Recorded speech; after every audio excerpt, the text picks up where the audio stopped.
நாமத்தில் ஹல்லேலூயா. 2025 உன்னை நம்ம இதுக்காக தான் கர்த்தர் வாசல்ல கொஞ்ச நாள் காத்தோம். வாசல்ல நம்ம கொஞ்ச நாள் இருந்தோம். மொர்தெகாய் வாசல்ல தான் இருந்தாரு. அப்போ அந்த வாசல்ல இருக்கிற அனுபவம் நீங்க நன்றாய் புரிந்து கொள்ளுங்க. அவர் சிறைபிடித்து வரப்பட்டவர் ஒன்று. அப்போ நான் இது வசன நேரம் ஆயிட்டு வசனங்களை சொல்லுகிறேன். ஆண்டவர் அவரை குறித்து சொல்லும்போது பிலிப்பியர் 2வது அதிகாரம் 7வது வசனத்தை படிங்க. அந்த சிறைபிடித்து வரப்பட்ட அந்த மொர்தெகாய்க்கு ஆண்டவர் உதவி செய்ய காரணம் என் இயேசு எப்படிப்பட்டவராய் இருந்தார் என்றால் பிலிப்பியர் 2:7 படிங்க. தம்மை தாமே வெறுமையாக்கி அடிமையின் ரூபம் எடுத்து மனுஷ சாயலானார். எல்லாரும் சொல்லுங்க ஹல்லேலூயா. அப்ப இயேசு எப்படிப்பட்ட தம்மை தாமே வெறுமையாக்கி ஆண்டவர் அடிமையின் ரூபம் எடுத்து மனுஷ சாயல். அப்ப நீங்க நல்லா புரிஞ்சுக்கணும். ஆண்டவர் நான் கடந்த நாட்கள்ல சில போராட்டங்கள் சில நெருக்கங்கள் வரும்போது நான் ஆண்டவர்கிட்ட கேட்பேன், என்னப்பா ஆண்டவர் உருவாக்குகிற விதம். ஆண்டவர் இன்னைக்கு ஜெபம் நடத்தும் போது பாசி ஜெயா அவங்க சொன்னாங்க, அந்த இஸ்ரவேல் ஜனங்கள் அன்னைக்கு அந்த தாவீது ஆடு மேய்ச்சிட்டு இருக்கும்போது துஷ்ட மிருகம் வருது, அவர் கிழிச்சு தள்ளினார். ஏன் ஆண்டவரை தானே துதிச்சிட்டு இருந்தார் தாவீது. அந்த ஆட்டு மந்தைக்குள்ள எதுக்கு துஷ்ட மிருகம் வரணும்? ஆண்டவருக்கு தெரியும், இந்த துஷ்ட மிருகத்தை கிழிச்சா நீ நாளைக்கு கோலியாத்தை நான் எழுப்பும் போது அது ஆண்டவருக்கு தான் தெரியும். அவனை எழுப்பும் போது சவுலுகிட்ட நீ சொல்லுவ, இவனை விட கொடூரமான ஒரு மிருகம் வந்ததை 2ஆ கிழிச்ச, இவன் எம்மாத்திரம். அப்ப நீங்க ஒன்று இந்த வசனத்திலிருந்து புரிஞ்சுக்கணும், தெய்வத்தை ஆராதிக்கிறது. அப்ப அனுபவம் இருந்தாதான், இன்னைக்கு ஆண்டவர் அனுபவம் இருந்தாதான் நமக்கு வாழ்க்கையில சில காரியம். நான் ஒரு பிஷப்போடு கூட இருந்தேன். அவரெல்லாம் ஒரு ஆளை பார்த்த உடனே அவன் என்ன நிலைமையில இருக்கான், அவருக்கு சூழ்நிலை என்ன சொல்லுவார். ஏன்னா அவர் என்கிட்ட சொல்லுவார். ஒரு நாள் நாங்கள் 2 பேரும் கார்ல வந்துட்டு இருக்கிறோம் சென்னையில. நான் படிச்சுட்டு இருக்கிற நேரம் ஒரு குறிப்பிட்ட செங்கல்பட்டுக்கும் ஒரு குறிப்பிட்ட இடத்துக்கு இடையில வந்து காரை நிறுத்துவார். இல்லை சத்தமா இல்லை சொல்லுங்களேன் ஹல்லேலூயா. காரை நிறுத்திட்டு என்ன சொல்லுவார், தம்பி இறங்கு, ஒரு சாப்பாடு வாங்கிட்டு ஓடி வா. நான் ஓடி ஒரு சாப்பாடு வாங்கிட்டு ஓடி வந்தேன். உடனே அவர் கார்ல இருந்து இறங்கி வராரு. வந்தால் அதில் சைடில் ஒரு தாயார் அப்படியே இருக்கு. உடனே ஒரு பாட்டில் தண்ணியை வாங்கி உடனே இறங்கி வந்தார். அந்த பாட்டிலை ஓப்பன் பண்ணி தண்ணியை குடிங்கம்மா. உடனே அது வாங்கி குடிக்குது. கையெல்லாம் அழுக்கு வஸ்திரம், அதில் பிச்சை எடுக்கக்கூடிய ஒரு தாய், சரீரமெல்லாம் இப்படி ஆடு, தண்ணியை ஒரு மடக்க குடி, அதையும் குடிக்காதுன்னு சொன்னார். நான் பார்த்துக்கிட்டே இருக்கேன். அது முடிஞ்ச உடனே பட்டப்பட்டா சாப்பாடை பிரிச்சார், எல்லாம் போட்டு விரசினார், வாரி கொடுக்காரு. அப்போ நானும் பார்த்துக்கிட்டே என்கிட்ட தானே நீ ஒதுங்கினல சாப்பாடு கொடு. சாப்பாடு கொஞ்சம் நேரம் சாப்பிட்டேன்னா அப்படி விக்கல் மாதிரி வருது. தண்ணியை கொடுக்காரு, குடிங்க. குடிச்ச அதுக்கப்புறம் கொஞ்சம் நேரம் அப்படி இருந்துட்டு என்கிட்ட சொன்னார், அந்த அம்மாக்கு நல்ல வயசு, முதுக தடை கொடு. நான் அந்த முதுக தடை அப்படி தட்டி கொடுத்தேன். கொஞ்ச நேரம் இந்த அண்ணவனே அவங்க சரியா அப்படி நான் உடனே இவர் சொன்னால் நாங்கள் கிளம்புவோம் அப்படின்னு சொல்லிட்டு ஒரு ரூபாய் எடுத்து 100 ரூபாய் அதை எடுத்து கையில் கொடுத்தாரு. நான் வண்டியில் ஏறணுன்னு என்கிட்ட கேட்டார். அந்த அம்மா எவ்வளோ, நாங்கள் வண்டியில் ஏறணும்னா அந்த தார் 2 கை எடுத்து அப்படியே வணங்கி கும்பிட்டுட்டு சொல்லுது, நீ இப்போ வந்து இந்த தண்ணியை தரலைன்னா இந்த வெயிலில் நான் செத்துருப்பேன். இப்போ வந்து இந்த சோறை நீ தரலைன்னா இதில் நான் செத்துருப்பேன்.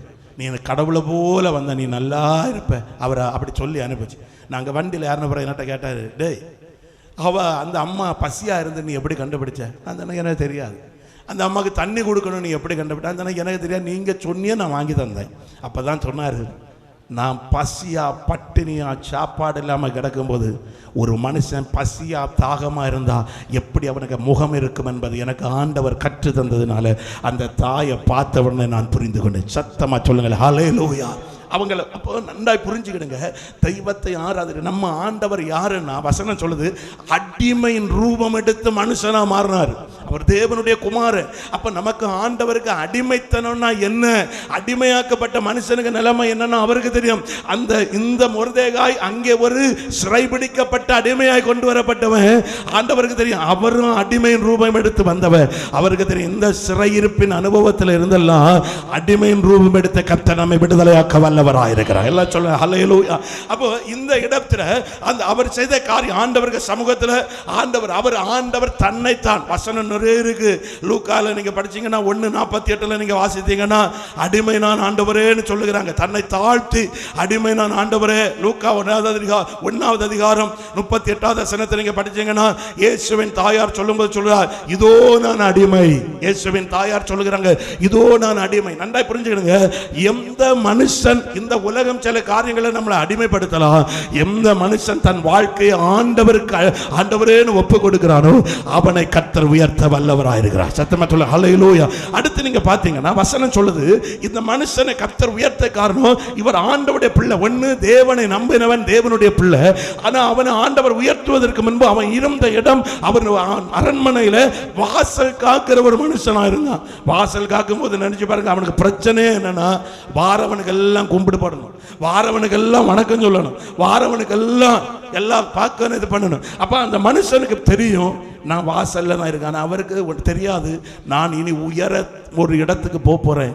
இதே வாசல்ல நான் வரும்போது இங்க இருக்கிறவன் எனக்கு வணக்கம் சொல்லுவான், என்னை எழும்பி நமஸ்கரிப்பான் உள்ளது அவருக்கு தெரியாது. ஆனா ஆண்டவருக்கு தெரியும். இன்னைக்கு நீ இந்த வாசல்ல இருக்கிற, நாளைக்கு இதே இடத்துல உன்னை உயர்ந்த இடத்துல நான் இருத்துவேன்.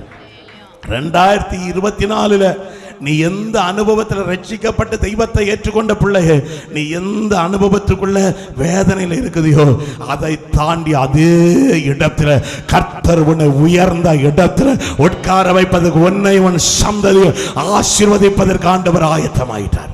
ஆண்டவர், நான் அதுதான் சொல்லுகிறேன், ஆண்டவர் ஆயத்தமா இருக்கார். அப்ப இவன் அந்த வாசல்ல உட்கார்ந்து இருக்கிறான். ஒவ்வொரு நாள் நான் இதை இதோடு கூட ஒப்பிட்டு சொல்லுகிறேன்னா, தெய்வத்தை ஆராதிக்கிற தேவனுடைய பிள்ளைகளை நம்மை ஆண்டவர் எந்த காரியத்திலும் பிரச்சனை இருக்கு, போராட்டம் இருக்கு, நெருக்கம் இருக்கு, குழப்பம் இருக்கு, ஆனா நம்மளை எந்த காரியத்திலும் ஆண்டவர் நம்மளை விட்டு கொடுக்கல. ஆண்டவர் ஒரு நல்ல நிலைமையில தான் வச்சிருக்கிறாரு. அடுத்த ஸ்தானம் உனக்கு மேன்மையான ஒரு உயர்வை கொண்டு வரவன். நம்புகிறவங்க கரங்களை தட்டி இந்த வாசலின் அனுபவத்தை விட்டு நான் ராஜாவோடு கூட நெருங்குவேன். இந்த வாசலின் அனுபவத்தை விட்டு ஆண்டவர் எனக்கு வைத்த இடத்துக்கு நான் வருவேன். ரெண்டாவது என்ன நடக்குன்னா, இப்ப இவன் வாசல்ல உட்கார்ந்து இருக்கிறான். இவன் வாசல்ல உட்கார்ந்து இருக்கிற இந்த இடத்துல நல்ல ஒரு நிலைமையில தான் இருக்கான். இவனோடு கூட வந்தவர்கள் பலர் அடிமைத்தனமார் வேற வேலையில் இருக்கலாம். அன்றைக்கு சிறைபிடிக்கப்பட்டவர்கள் அன்றைக்கு கொண்டு வந்தவங்க என்ன செய்வாங்கன்னா, யார் யாருக்கு என்னென்ன திறமை இருக்கோ அந்தந்த திறமைக்கு வச்சிருவாங்க. அதே போல இவனுக்கு சரி நீ வாசல் காப்பதுக்கு நல்லவங்க இரு, அது தேவன் அனுமதிச்சு உட்கார வச்சது. ஆனா அங்க பார்த்தீங்கன்னா இவன் நல்லா தான் இருக்கான். அரண்மனைக்குள்ள நல்ல வாசல் காவல் காத்தாலும் எந்த குறைவு இல்லாம தான் இருக்கிறான். அடுத்து அங்க ஒரு சோதனை உண்டாகுது பாருங்க. இதுதான் நம்ம வாழ்க்கையில வரக்கூடிய ஒரு காரியம். 3வது அதிகாரம் 1வது வசனத்தை படிங்க. அதே எஸ்தர் 3வது அதிகாரம் 1வது வசனத்தை படிங்க. இந்த நடவடிக்கைகளுக்கு பின்பு ராஜாவாகிய ஆகாஸ்வேரு ஆமான் என்னும் மேன்மைப்படுத்தி பிரபுக்களுக்கு மேலாக அவருடைய ஆசனத்தை உயர்த்தி வைத்தான். சத்தமா சொல்லுங்க ஹல்லேலூயா. நல்லாதான் போயிட்டு இருக்கு, நல்லாதான் இருக்கு. இங்க இவர் உட்கார்ந்து இருக்காரு. அல்ல அந்த வசனத்தை நல்லா கவனித்துக் கொள்ளுங்க. இவர் வாசல்ல இருந்தாலும் ஒரு குழப்பம் இல்லை, இவர் வாசல்ல இருந்தாலும் எந்த பிரச்சனையும் இல்லை, இவர் வாசல்ல வந்து உட்கார்ந்து இருந்தாலும் எந்த குழப்பம் இல்லாம இருக்காரு. ஆனா வசனம் சொல்லுது, இந்த நல்ல சமாதானமா போயிட்டு இருக்கிற இந்த காலத்துல, சந்தோஷமா போயிட்டு இருக்கிற இந்த காலத்துல ராஜாவுக்கு என்ன நடந்துன்னு தெரியாது, ராஜாவுக்கு என்ன நடக்கும்னு தெரியாது. ஆனா வசனம் சொல்லுது, அங்கே ஆகான் என்று ஒரு மனுஷனை கொண்டு வந்து ராஜா தன்னுடைய அரண்மனையில உயர்ந்த ஒரு இடத்துல உட்கார வச்சான். சத்தமா சொல்லுங்க ஹல்லேலூயா. இப்ப நிறைய குடும்பம் நம்ம சொல்லுவோம், ஆண்டவரை ஏற்றுக்கிட்டேன், ஆரம்பம் நல்லா தான் போச்சு, ஆண்டவர் நான் விசுவாசத்துல வந்தேன், எல்லாம் நன்மையா இருந்து நான் ஆண்டவர் ஏற்றுக்கொண்ட நேரம் எந்த குறை இல்லை, நல்ல சந்தோஷம். ஆனா கொஞ்ச நாள் தாண்டின உடனே தான் ஒரு பிரச்சனை உருவாயிட்டு, நான் எதிர்பார்க்காத ஒரு பிரச்சனை வந்துட்டு. நான் இந்த வசனத்தை நான் தியானிக்கும் போது ஆண்டவர் என் இருதயத்தில் நிறைய காரியத்தை உணர்த்தினார். நம்ம ஆண்டவருடைய பிள்ளையா மாறி எவ்வளவு நாள் சந்தோஷமா இருந்தோம். ஆண்டவரை வேலையை தாருன்னு கேட்டோம், வேலையை தந்தாரு. வேலைக்கு போன இடத்துல கொஞ்ச நாள் நல்லா தான் இருந்து அங்க ஒரு ஆகான கர்த்தர் உள்ள எழுப்பிட்டாரு. ஊழியம் செய்த இடத்துல நல்லா தான் இருந்து எந்த எதிர்ப்போ பிரச்சனையோ குழப்பமோ இல்லை. அங்க ஒரு ஆகான், நான் என்ன சொல்லுகிறேன்னா, ஒரு ஆகான் எழும்பினால்தான் கர்த்தருடைய திட்டம் நம்மளை கரங்களை தட்டி ஒரு ஆகான் எழும்பணும். ஆகான் எழும்பினாதான் ஆண்டவரே கிரிய வெளிப்படும். இதுல இருந்து நான் தான் ரட்சிக்கப்பட்ட தேவனுடைய பிள்ளையே, தெய்வத்தை தேடி வந்திருக்கிற தேவ ஜனமே, வார்த்தை கேட்கிற தேவனுடைய பிள்ளையே, ஏன் எனக்கு வாழ்க்கையில் இந்த பிரச்சனை, ஏன் இதை ஆண்டவர் அனுமதிச்சாரு, ஏன் எனக்கு இவன் நல்லா தான் இருந்தான். அரண்மனை வாசல்ல நிறைய பேர் நம்ம இதே தான் புரியும்படி சொல்லுங்க, நாங்க கணவன் மனைவி நல்லா தான் இருந்தோம், இந்த வேலை கிடைச்சல இருந்தா என் கணவனுக்கு நிலைமை இப்படி ஆகி போச்சு, நாங்க நல்லா தான் இருந்தோம், இந்த ஒரு காரியத்தில இருந்து தான் நிம்மதி கெட்டு போயிட்டு. எத்தனையோ பேர் சொல்லுகிறோம், நல்லாதான் இருந்தான் என் பிள்ளை, இன்னும் கல்லூரிக்கு போனதுலேருந்து நாசமாயிட்டான், இன்ன இடத்துல படிக்க விட்ட நல்லா இருப்பான்னு இதுல இருந்து ஏதோ ஒரு ஆமான் எழும்பி இருக்கிறான் அல்லவா. இந்த மனுஷனும் ஆரம்ப நாட்களில் வாசல் காக்குகிற வருவான், அவனுக்கு வேலையை முடிப்பான், சுகமா வீட்டுக்கு போவான், அவனை பிரச்சனை பண்ண ஒருத்தனும் இல்லை. இன்னைக்கு நமக்கு வாழ்க்கையில் இந்த 2024 நல்லாதான் இருந்தோம், சில ஆண்டவர் எழும்ப பண்ணினார். நான் இந்த வருஷத்துல எத்தனை முறை கேட்டேன், ஏன்ப்பா இது, எதுக்கு ஆண்டவர்? அனுபவத்தோடு கூட நான் சொல்லுகிறேன், ஏன்ப்பா நான் உமக்கு உண்மையா தானே ஓடனேன், இப்படி ஒருத்தன் ஏமாத்து, இப்படி ஒருத்தன் செய்யானே, நீர் பார்த்துட்டு சும்மா இருக்கிறீரே. இந்த வசனத்தை நான் வாசிக்கும் போது ஆண்டவர் சொன்னாரு, மொர்தெகாயே நீ ராஜாவின் அடுத்த ஸ்தானத்துல உட்காரணும்னா சில ஆமான் எழும்பணும், ஆமானுடைய அவனுக்கு கூட நிற்கிற சில கிரியைகளை நான் அழித்து நான் யார் என்பதை ஜனங்களுக்கு வெளிப்படுத்தணும். எத்தனை பேர் எனக்கு இந்த இடத்துல கண்ணீரோடு, ஏன்ப்பா என் வீட்டில் இந்த பிரச்சனை, தொழில் நல்லா தானே ஆண்டவரை போயிட்டு இருந்து, ஏன்ப்பா என் தொழில் இப்படி ஒரு பிரச்சனை, என் குடும்பம் நல்லா தானே ஆண்டவர் இருந்து, ஏன் எனக்கு குடும்பத்தில் இப்படி பிரச்சனை, என்ன ஆண்டவரே? ஆண்டவர் சொல்றார், அவன் நல்லா தான் இருந்தான், ராஜாவுக்கிட்ட மனசுல ஒரு எண்ணத்தை ஆண்டவர் கொடுத்தாரு, இந்த ஆமானை காட்டி கொடுத்து இவனை உனக்கு ஸ்தானத்துல உயர்ந்த இடத்துல வை, கொண்டு வந்து வச்சிட்டான்.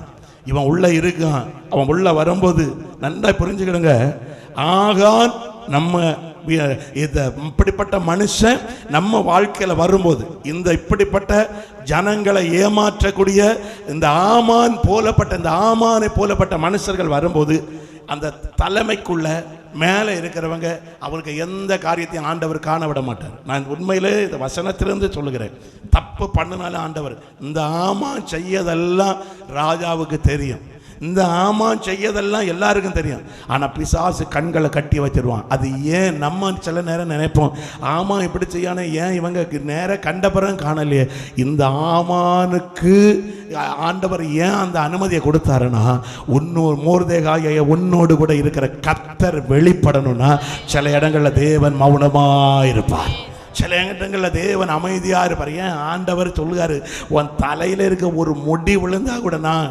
நட்சத்திரங்களை பேரிட்டு அழைக்கிறவர், எனக்கு வாழ்க்கையில் இப்போ நடக்கிற பிரச்சனை அவருக்கு தெரியாதா, எனக்கு குடும்பத்தில் இப்போ நடக்க காரியம், என் சபையில் என் வாழ்க்கையில் எத்தனை பேர் இன்னைக்கு சொல்லுகிறீங்க, ஆண்டவர் உன்னோடு தீர்க்க தரிசனமாய் சொல்லுகிறார், இந்த 2024 உன் வாழ்க்கையில் சில காரியங்களை அனுபவித்து விட்டு, உன் வாழ்க்கையில் சில பிரச்சனை நடுவில் இருக்கிற உனக்கு ஏன் இந்த நஷ்டம், ஏன் எனக்கு இந்த பிரச்சனை, ஆண்டவர் சொல்லுகிறார், இந்த ஆமான் உன்னை அழிக்கும்படி அல்ல, இந்த ஆமானை அழித்து என்னுடைய சித்தத்தை உன்னை கொண்டு உன் தேசத்தில் குடும்பத்தில் தொழில சகலவத்தில் நான் உனக்கு காண்பிக்க போகிறேன்.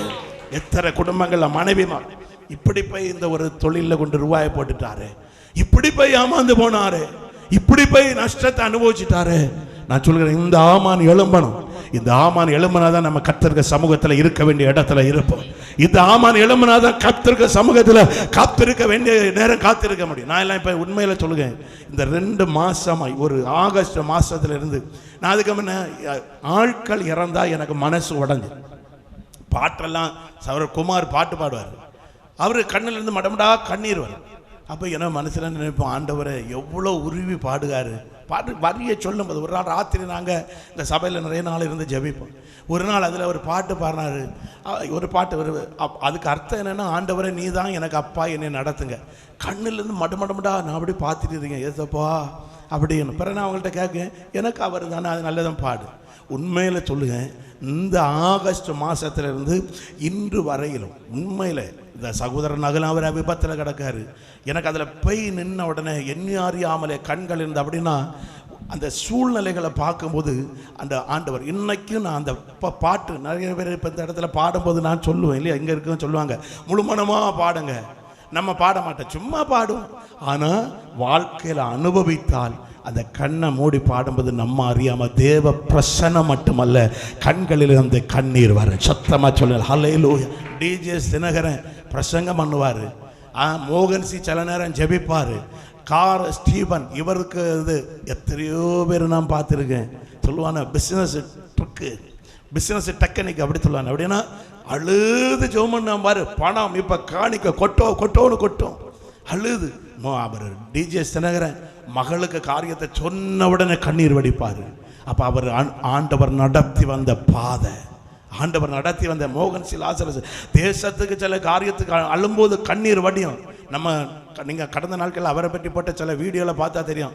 அப்படி இது மட்டும் ஏன் க்ளோஸர் எடுத்து அப்படி போடுவாங்க அப்படின்னு கேட்டேன். ஏன்னா கண்ணீர் வடித்து அதை சம்பாதிக்க இல்லை. நான் சொல்லுகிறேன், ஒரு மனுஷன் அந்த அனுபவத்தில் வரும்போது தான் கர்த்தர் நடத்துவா.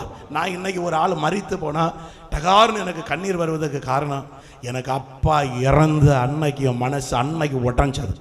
இன்னைக்கும் அன்னைக்கு அதுவரை எது இருந்தாலும் மரண வீட்டுக்கு போன சந்தோஷமா சாட்சி சொல்லுவேன், எல்லாம் சொல்லுவேன் சந்தோஷமா அப்படின்னா அது ஒரு விஷயமா எனக்கு தெரியாது. எனக்கு அப்பா இறந்த அன்னைக்கு தான் என் மனசுக்குள்ள வருது, ஐயோ இனி இவரை பார்க்க முடியாத, இனி இவருக்கு முகத்தை பார்க்க முடியாத, நம்ம இவருக்கு என்னெல்லாம் செய்தோம். அதுக்கு பிறகுதான் அந்த உட்டை கர்த்தர் நடத்தின பதிதான். நான் இன்னைக்கு ஆண்டவருக்கு நாமத்தினால சொல்லுகிறேன், தெய்வத்தை ஆராதிக்கிற தேவ ஜனமே, கர்த்தர் நம்மை சில வழிக்குள்ள நடத்திட்டு வருகிறாருன்னா கர்த்தர் ஒன்று அந்த இடத்துல உயர்த்தி மேன்மைப்படுத்தி ஆசீர்வதிக்க போறாரு. இந்த ஆகான் எழும்பணும். இப்போ இந்த மனுஷன் இதே போலதான் அவர் நினைக்காரு, இதுவரை நான் சுகமா வந்திருந்தேன், இதுவரை நான் வாசல்ல வந்து இருந்துட்டு போனேன், இதுவரை நான் நல்லா இருந்தேன். இந்த மனுஷன் எப்படிப்பட்டவர்னா அவருடைய கனியை நீங்க புரிஞ்சுக்கிடுங்க. இந்த மனுஷன் அந்த ராஜாவுக்கோ ஜனங்களுக்கோ தீமை செய்கிறவன் அல்ல. சத்தமா சொல்லுங்க ஹல்லேலூயா. அப்ப இந்த ஆமான், இந்த மனுஷன், இந்த ஆமான் எழும்பின பிறகு இந்த ஆமான் என்ன செய்கிறான்னா, வசனம் சொல்லுது பாருங்க, தன்னை உயர்ந்த இடத்துல வைக்கிறான். ராஜா அனுமதி கொடுத்துட்டாரு. ஆமான் ராஜா அவர் கட்டளை இடுகிறாரு, இந்த மனுஷர்கள் எல்லாம் வரும்போது, உயர்ந்த ஸ்தானத்தில் இருக்கிறவங்க வரும்போது எல்லாரும் எழுந்து நின்று அவர்களை நமஸ்கரிக்கணும். ஆனா இந்த மனுஷனுக்கு தெரியும், நான் தெய்வத்தை, யூதர்களுக்குள்ள ஒரு பழக்கம் உண்டு, அவர்கள் தெய்வத்தை தவிர யாரையும் ரெண்டு கையெடுத்து கும்பிட்டு நமஸ்கரிக்கிற அனுபவம் கிடையாது. சத்தமா எல்லாரும் சொல்லுங்க ஹல்லேலூயா. மணவாளக்குறிச்சியில் ஒரு பாய் இருக்காரு, நான் வாட்சி சரி பண்ண அவர்கிட்ட அடிக்கடி போவேன். அந்த இப்பவுமே இருக்கார், முந்தா நாளும் போயிருந்தேன், ஒரு செல்லு பேட்டரி போடு. அந்த மனுஷன் ஒரு நாள் நான் போன உடனே நான் ரெண்டு கையெடுத்து வணக்கம் சார் அப்படின்னு சொன்னேன். அவர் எப்படி பார்த்தாரு, நல்லா பேசிக்கிட்டாரு. நீங்கள் என்ன வேலை பார்க்குறீங்க? நான் என்ன, நான் பாஸ்டராக இருக்கேன், பார்த்தாலே தெரியுது. எல்லாம் முடிச்சுட்டு திருப்பி நான் கிளம்பும் போது திருப்பி வணக்கம், நான் சாதா இப்படி எடுத்து யாரை கண்டாலும் இப்படி நம்ம அப்போ கிளம்பட்டுமா சார் பார்ப்போன்னு சொன்னோடனே ஒரு நிமிஷம் பேசலாமான்னு கேட்டார். நான் தானே பேசுங்க, நீங்கள் கிறிஸ்தவர், நான் இஸ்லாமியன். இந்த ரெண்டு கையெடுத்து நம்ம நமஸ்கரிக்கிறது தெய்வத்தை தவிர யாருக்கு முன்னே ரெண்டு கையால் நமஸ்கரித்து கும்பிடப்படாது. உண்மையில் நான் கும்பிடு இப்படி போட மாட்டேன், இப்படி தான் சொல்லுவேன். அவர் நான் அன்னைக்கு அது தேவன் நமக்கு சொல்லியிருக்க பைபிள், ஒருத்தரை கனம் பண்ண முந்திங்க, கனம் பண்ண முந்தணும். ஆனால் இஸ்லாமில் அவர் வச்சிருக்கிற ஒரு கொள்கையை பார்த்தீங்களா, அவர் சொல்லுவார் நாங்கள் எப்படி சொல்லுவோம், இல்லை இப்படி சொல்லுவோம், அல்ல அவ்வளோதான். இந்த கையெடுத்து இப்படி இந்த கதை அது தெய்வத்துக்கு மட்டும்தான். யூதர்களை குறித்த வசனம் சொல்லுது, வேத சரித்திரம் சொல்லுது, தெய்வத்தை தவிர அவர்கள் யாரையும் சத்தியம் அறிஞ்சவன் நமஸ்கரிக்க மாட்டான். சத்தமாக சொல்லுங்க ஹல்லேலூயா. இந்த மொர்தெகாய்க்கு தெரியும் நீ எத்தனை பேர். அதுக்காக இனி பைபிள் சொல்லுது அதிபதிக்கு கீழ்ப்படியணும், அதிகாரத்தில் இருக்கவனுக்கு கீழ்ப்படியணும். இனிப்பா அதுக்காக நம்ம சொல்லிக்கிட்டு அதிபதிக்கும் அதிகாரத்தில் இருக்கவனுக்கு நான் கீழ்ப்படிய மாட்டேன்னு வஞ்சிக்கிற ஆவிக்கு இடம் கொடுத்துடக்கூடாது. அதே பைபிள் தான் சொல்லுது, அதிபதிக்கும் அதிகாரிக்கும் கீழ்ப்படியணும், கனம் பண்ண ஒருவர் முந்தி கொள்ளுங்கன்னு அந்த பைபிள் தான் சொல்லுது. எதுக்கு கீழ்ப்படியக்கூடாதுன்னா, இப்ப அப்பா வந்து நம்மகிட்ட போய் மக்களை ஒரு கட்டிங் ஒரு குவார்டர் வாங்கிட்டானுதுன்னா அதுக்கு கீழ்ப்படியக்கூடாது.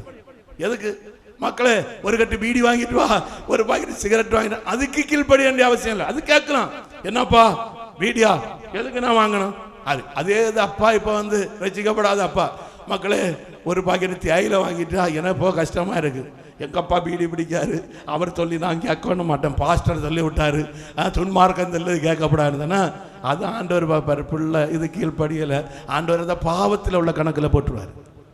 அதனால தப்பா செய்வதற்கு கீழ்ப்படியாதுங்க.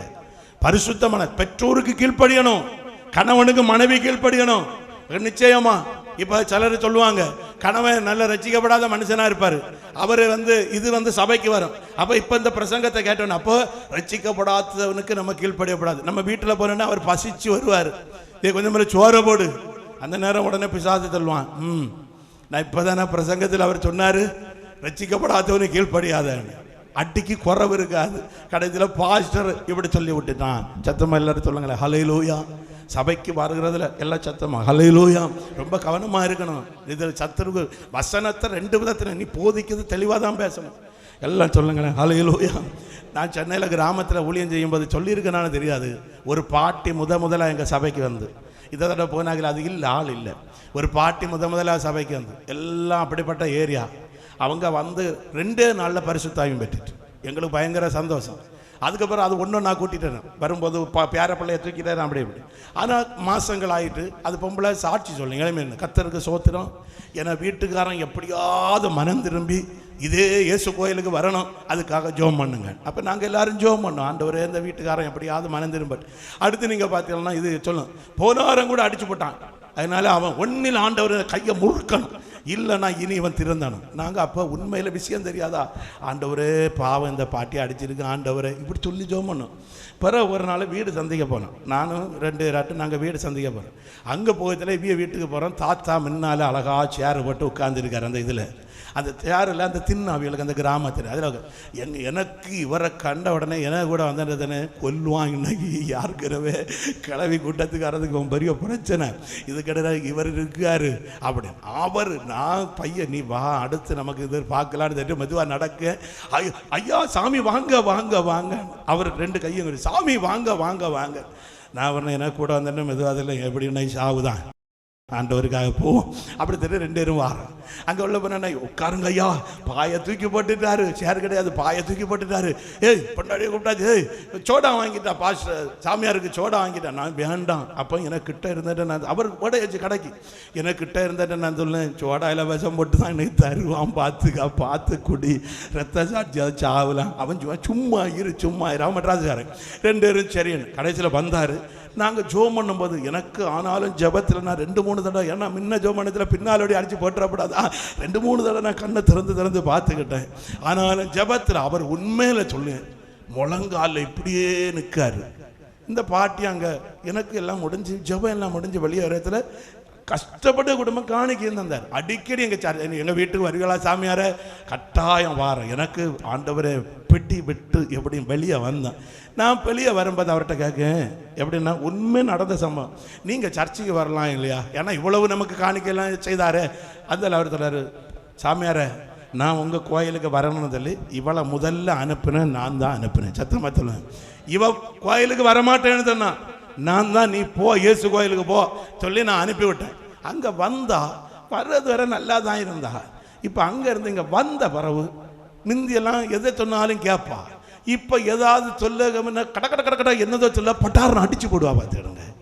அதனால என்ன அதுக்கு அப்போ தான் புரிஞ்சுது இந்த பொம்பளை என்னென்னா அவருக்கு உள்ள இருக்க பியான்னு நினச்சிக்கிட்டு இதுக்கு முன்ன இது ஒழுங்காக இருந்திருக்கு. இப்போ அவர் ஏதாவது ஏய் அப்படின்னு தள்ள அந்நிய பாஷையில் ஒரு அடி செவிட்டில்லை, நீ அமைதியார பிசாசு அப்படின்னு. பிற அன்னைக்கு தான் எனக்கு தெரியும் பிறகு நான் தானே எல்லாம் இருக்கட்டும் அப்படி தெரியும். உண்மையில் சொல்ல நான் அந்த சர்ச்சையிலேருந்து வரகம்னு அவருக்கு பிள்ளைகள் ஞானஸ்நானம் எடுக்கத்தக்கதாக கர்த்தர் மாற்றத்தை உருவாக்குறார். சத்தமா அப்போ ஒரு வசனத்தை 2 பக்கம் புரிஞ்சுக்கிறணும். பாஸ்டர் சொன்னார் கீழ்ப்படியப்படாது அப்படின்னு இல்லை, கீழ்ப்படியக்கூடியவங்களுக்கு கீழ்ப்படியணும், பாவத்துக்கு கீழ்ப்படியக்கூடாது. இங்கே மொர்தெகாவை குறித்து வேதம் சொல்லுது. அந்த மனுஷன் எப்பெல்லாம் வாரானோ ஆமான் எப்பெல்லாம் வர எல்லாரும் அவனை பார்த்து நமஸ்கரிக்கணும். ஆனால் இந்த மனுஷனுக்கு ஒன்று தெரியும், நான் இவனுக்கு முன்பு நான் தலைகுனியக்கூடாது, இவனுக்கு முன்பு நான் வணங்கக்கூடாது. இதை பார்த்தீங்கன்னா வசனம் சொல்லுது பாருங்க, அவன் நாளுக்கு நாள் இவன் வரும்போதெல்லாம் அவன் நினைக்காம பாருங்க வசனங்களை மட்டும் ஞாபகப்படு. அவன் பார்க்கும்போதெல்லாம் இவன் நமஸ்கரிக்காதனால இவன் வணக்கம் சொல்லாதனால இதை வாசல் இந்த பயம் இவன் எல்லாரும் என்னை நமஸ்கரிக்கும் போது இவன் என்னை நமஸ்கரிக்கலையே அப்படின்னு நினைச்சு அவனுக்குள்ள கோபம் உண்டாகுது. எனக்கு நான் கர்த்தருடைய நாமத்தினால சொல்லுகிறேன், நீ என்றைக்கோ தெய்வத்தை விட்டு விலகி பழைய பாரம்பரியத்துக்கு போவ, நீ பழைய வாழ்க்கைக்கு போவன்னு உனக்கு எத்தனையோ பிரச்சனையை கொண்டு வச்சு போராடினா, ஆனாலும் மொர்தெகாவை போல கர்த்தருக்காய் உறுதியா நின்று ஆண்டவர் சொல்லுகிறாரு, உன்னை அவன் நமஸ்கரிக்கத்தக்கதா அவருக்கு ஒன்னு நான் உயர்த்தி வைப்பேன்.